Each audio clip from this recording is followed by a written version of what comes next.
following was recorded during the live Q&A session after Arnold's webinar, Aviation Electrification, Choosing Your Motor Topology and Material Advancements.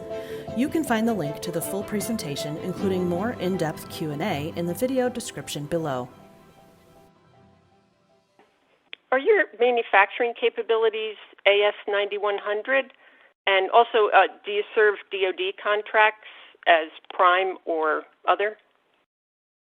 Yeah, I mean, Arnold has always been an aerospace supplier. In terms of DoD contracts, we do serve, all the big guys is what I'll call them in terms of prime contractors for DoD business. We're ITAR, DFAR compliant materials, so obviously we're compliant with all the new DFARS legislations and flow downs from the John McCain Act on the raw materials themselves, samarium cobalt, neodymium iron boron, aluminum nickel cobalt, alnico magnets, a little bit older technology but still widely used in many applications. And then in terms of the raw materials that we're using for our precision thin metals facility, everything's fully compliant to DoD product, and that is, that's one of the reasons why people come to us, they trust us, and we're in these mission critical applications.